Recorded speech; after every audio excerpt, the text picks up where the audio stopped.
Hello friends, welcome back to another video. तो आज की इस वीडियो में आपको बताने वाला हूँ आईबीपीएस पीओ और आईबीपीएस क्लर्क का लिस्ट ऑफ डॉक्यूमेंट्स, मतलब जो आपको जो है आपके डीवी एलपीटी के दौरान आपको जो है वो चाहिए होंगे। तो सबसे पहले तो मैं कंग्रेचुलेशंस बोलना चाहूँगा जिन भी लोगों का जो है आईबीपीएस में, पीओ में और क्लर्क में जो है वो फाइनल सिलेक्शन हो गया है। अब कुछ दिनों में सेलेक्टेड कैंडिडेट्स के पास जो है वो ईमेल आना शुरू हो जाएंगी। जैसे कि आईबीपीएस पीओ में तो आपको कहीं पे भी आपको जो है अलॉट, मतलब आपको दे दिया जाएगा सेंटर। बाकी क्लर्क में जैसा कि आप अपनी प्रेफरेंस भरते हो तो उस अकॉर्डिंग जो है आपका फिर आपको सेंटर वगैरह जो है वो अलॉट किया जाएगा, जहाँ पे आपका डीवी, एलपीटी और मेडिकल टेस्ट होंगे। तो इस वीडियो को आपको बहुत ध्यान से सुनना है। और जो लिस्ट ऑफ डॉक्यूमेंट्स जो है, ये जो डॉक्यूमेंट्स की लिस्ट है, ये मैंने अपने जो फ्रेंड थे जो आईबीपीएस में सेलेक्ट हुए थे, उनसे मैंने जो है उनकी ईमेल पे इंफॉर्मेशन लेके उनसे जो है ये लिस्ट ऑफ डॉक्यूमेंट जो है वहाँ से ही आप लोगों के लिए प्रिपेयर की है। तो वीडियो को लास्ट तक जरूर देखें, चैनल को जरूर सब्सक्राइब कर लें। कुछ भी आपको दिक्कत, कोई डाउट हो तो आप कमेंट बॉक्स में कमेंट करके बता सकते हैं। और टेलीग्राम चैनल भी मेरा है, जिसका लिंक जो है वो मैं डिस्क्रिप्शन में लगा दूंगा, तो वहाँ भी आप जो है अपनी क्वेरी वहाँ पर पूछ सकते हैं। तो चलिए आज की वीडियो को शुरू करते हैं। मेरा नाम है Ramdev, currently working as an associate in State Bank of India. तो फ्रेंड्स, अभी मैंने कुछ टाइम पहले एक एसबीआई से रिलेटेड एक वीडियो डाली थी कि उसके लिए क्या क्या डॉक्यूमेंट चाहिए होंगे। तो अगर आप एसबीआई का भी आपने एग्ज़ाम दिया हुआ है और आपको लगता है कि आपका मेंस क्वालिफाई हो जाएगा, तो वो वाली लिस्ट ऑफ डॉक्यूमेंट्स भी आप जरूर चेक कर लेना, उसका लिंक भी डिस्क्रिप्शन में लगा दूंगा। तो अब इसमें और इस वीडियो में क्या फ़र्क है, उसमें जो मैंने डॉक्यूमेंट्स बताए हैं उसमें से जो है लगभग सेम ही है डॉक्यूमेंट, पर 3-4 डॉक्यूमेंट्स ऐसे हैं जो आईबीपीएस जो है वो स्पेसिफिकली अलग मांगता है एसबीआई से अलग। तो कौन कौन से डॉक्यूमेंट हैं? सबसे पहले जब आपके पास ईमेल आएगी, उसमें आपको जो है सेंटर दिया जाएगा कि आपको जो है वो कहाँ पे पहुँचना है, रिपोर्टिंग टाइम क्या है।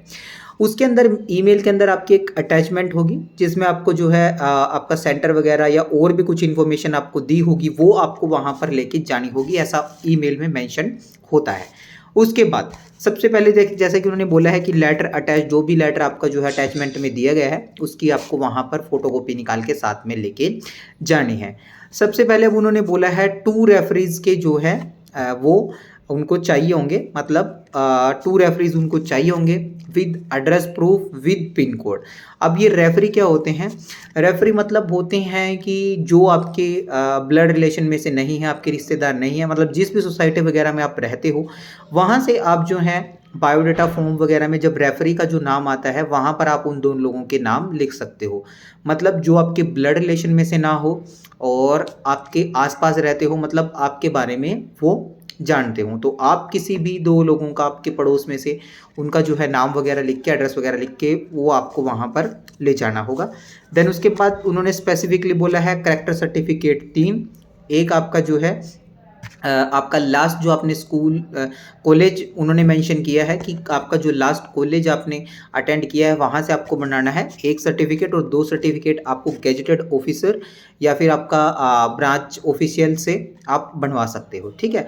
उसके बाद जो मैं आपको डॉक्यूमेंट आगे बताने जा रहा हूँ, इनकी उन्होंने बोला है कि फोटोकॉपीज प्लस ओरिजिनल भी ये चाहिए होंगे। याद रखना है, ओरिजिनल डॉक्यूमेंट्स चाहिए होंगे। सबसे पहले आपका बर्थ सर्टिफिकेट, आपका जो है बर्थ डेट ऑफ बर्थ के लिए आपका जो है वो बर्थ सर्टिफिकेट चलेगा, या फिर आपका 10th की मार्कशीट वगैरह चलेगी, वो चाहिए होगी। उसके बाद आपका कास्ट सर्टिफिकेट, अगर आप किसी कम्युनिटी से, किसी कास्ट से बिलोंग करते हो, लाइक अगर आप ओबीसी हो, एससी हो, एसटी हो, या फिर आप ईडब्ल्यूएस से हो, उन्होंने स्पेसिफिकली लिखा हुआ है कि अगर आप ओबीसी से बिलोंग करते हो या फिर आप ईडब्ल्यूएस से बिलोंग करते हो, तो आपका जो कास्ट सर्टिफिकेट होगा, कम्युनिटी सर्टिफिकेट होगा, वो आपका जिस फाइनेंशियल ईयर में आपने फॉर्म फिल किया है उस फाइनेंशियल ईयर वाला कास्ट सर्टिफिकेट आपके पास होना चाहिए।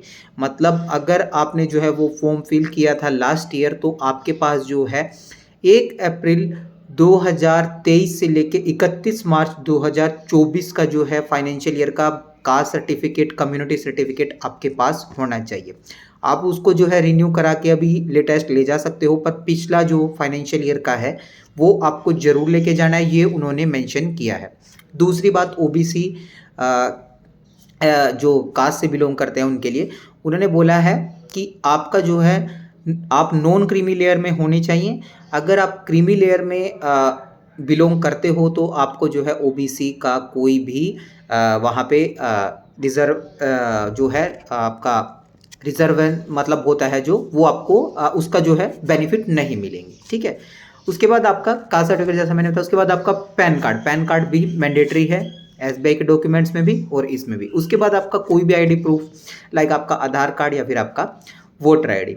उसके बाद जो अलग एक सर्टिफिकेट है वो है आपका कंप्यूटर लिटरेसी का, मतलब आपका पास जो है कंप्यूटर का आपने जो कोर्स किया हुआ है 3 महीने का 6 महीने का भी जिसके पास है उसका सर्टिफिकेट। उसके बाद ऑल सेमेस्टर की आपकी जो है क्वालिफिकेशन रिलेटेड जो भी आपकी डिग्री हैं वो आपको वहाँ पर लेके जानी है। उन्होंने मेंशन किया है स्पेशली ऑल सेमेस्टर, ठीक है। एसएससी से लेके ग्रेजुएशन तक अगर आपने फिल किया है तो ग्रेजुएशन तक, पोस्ट ग्रेजुएशन आपने फिल किया है तो पोस्ट ग्रेजुएशन तक, ठीक है। और ये सेमेस्टर वाइज ईयर वाइज आपको ओरिजिनल वहाँ पर लेकर जानी है। और फिर मैं एक डाउट क्लियर कर देता हूँ कि अगर किसी के पास किसी सेमेस्टर की किसी ईयर की फाइनल मार्कशीट नहीं है तो उसको प्रोसेस कर देनी है ताकि वो उसको डीवी से पहले ले सके, ठीक है।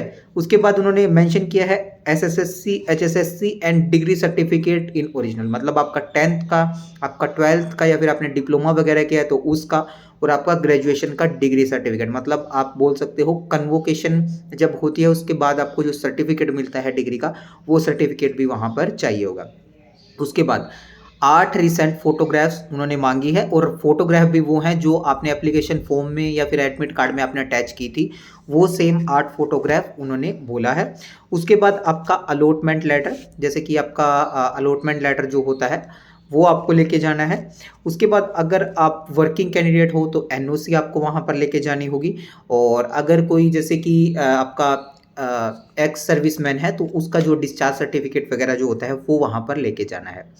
इसमें आपको ध्यान रखना है कि आपको सारे डॉक्यूमेंट्स जो हैं वो ओरिजिनल वहाँ पर लेके जानी है। फ़ोटोकॉपीज़ वगैरह जो है वो भी उनकी आपको एक-एक सेट जो है वो साथ में रख लेना है।